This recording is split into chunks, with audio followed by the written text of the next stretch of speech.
Hi friends, പുതിയൊരു വീഡിയോയിലേക്ക് സ്വാഗതം. നല്ല രുചികരമായൊരു പനീറിൻ്റെ റെസിപ്പിയാണിത്. രുചി കൂട്ടാനായിട്ട് കുറച്ച് ക്യാപ്സിക്കവും കൂടി ചേർത്തിട്ടുണ്ട്. നല്ല ക്രഞ്ചി ആയിട്ടുള്ള ക്യാപ്സിക്കം. അപ്പോൾ ഇതെങ്ങനെയാണ് ഉണ്ടാക്കിയതെന്ന് കാണാം. ഇതിനായിട്ട് പനീർ എടുത്തിട്ടുണ്ട്. 200 ഗ്രാം പനീറാണ്.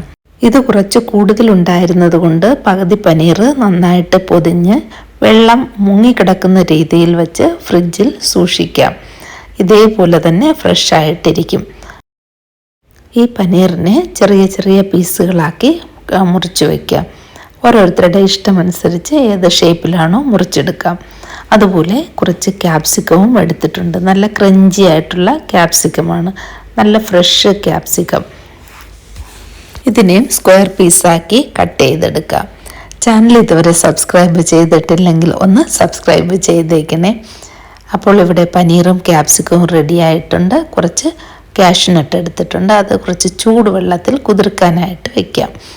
ഇനി ഇതിൽ നിന്ന് 3-4 കഷ്ണം പനീറും ഈ കാഷ്യൂനട്ടും നന്നായിട്ട് അരച്ചെടുക്കണം.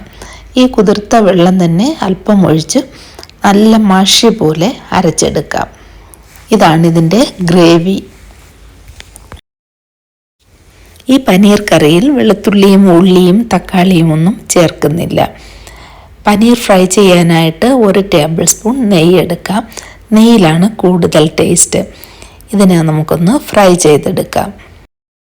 തീ കുറച്ച് വയ്ക്കാനായിട്ട് നോക്കുക. 2 മിനിറ്റ് വീതം ഓരോ സൈഡും ഫ്രൈ ചെയ്താൽ മതി.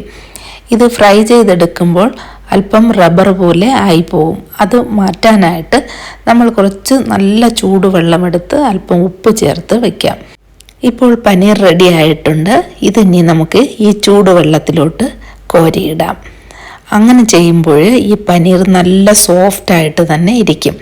ഈ ചൂയി ആയി റബ്ബർ പോലെ ഇരിക്കുകയില്ല. നമ്മൾ ചില റെസ്റ്റോറൻറ്റുകളിൽ നിന്ന് പനീർ വാങ്ങി കഴിക്കുമ്പോൾ അത് കഴിക്കാനേ തോന്നില്ല.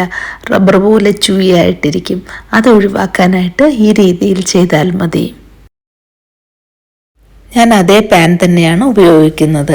1 ടേബിൾ സ്പൂൺ സൺഫ്ലവർ ഓയിലും 1 ടേബിൾ സ്പൂൺ ഗീയും ഒഴിച്ചിട്ടുണ്ട്.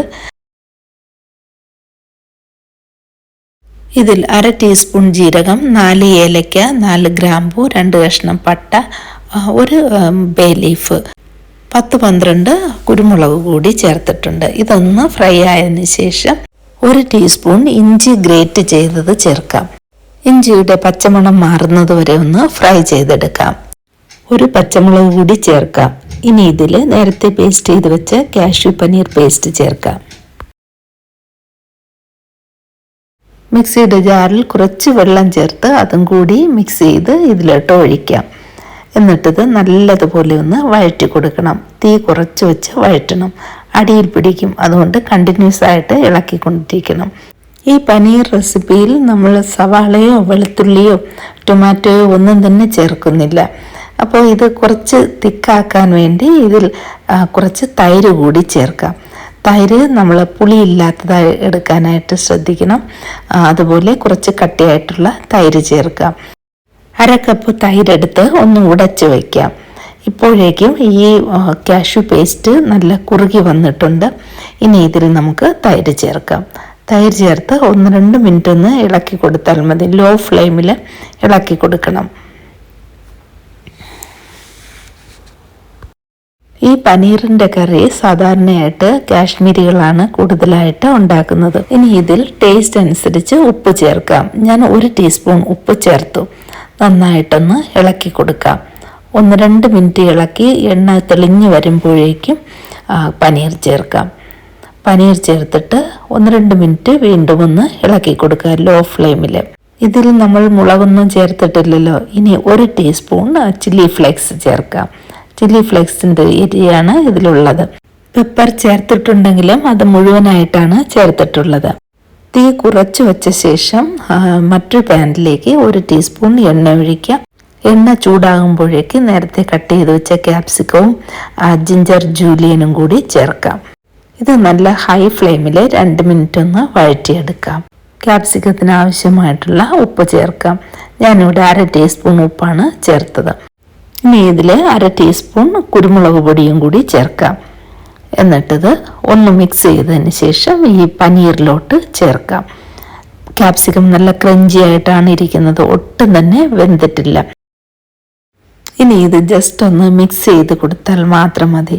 നല്ല ബാസ്മതി റൈസൊക്കെ ഉണ്ടാക്കുമ്പോൾ ഈ ഒരൊറ്റ കറി മാത്രം മതി, ഭയങ്കര ടേസ്റ്റാണ്. സൺഡേയിലും വിശേഷ അവസരങ്ങളിലും ഗസ്റ്റുകളൊക്കെ വരുമ്പോഴും അവർക്കുണ്ടാക്കി കൊടുക്കാൻ പറ്റിയ ഏറ്റവും നല്ലൊരു വെജിറ്റേറിയൻ കറിയാണിത്. നെക്സ്റ്റ് ടൈം പനീർ വാങ്ങുമ്പോൾ ഇതുപോലെ ഉണ്ടാക്കി നോക്കുക. ഉണ്ടാക്കാനും നല്ല എളുപ്പമാണ്, അതുപോലെ കാഴ്ചയിലും നല്ല ഭംഗിയല്ലേ. അടുത്ത തവണ പനീർ വാങ്ങുമ്പോൾ ഈ രീതിയിൽ ഉണ്ടാക്കി നോക്കുക. നല്ല ടേസ്റ്റാണ്, എല്ലാവരും ഇഷ്ടപ്പെടും. വീഡിയോ ഇഷ്ടമായെന്ന് വിചാരിക്കുന്നു. ഇഷ്ടമായെങ്കിൽ ലൈക്ക് ചെയ്യുക, ഷെയർ ചെയ്യുക, കമൻറ്റ് ചെയ്യുക, സബ്സ്ക്രൈബ് ചെയ്യാൻ മറക്കരുത്. Thank you for watching mother's cooking lab.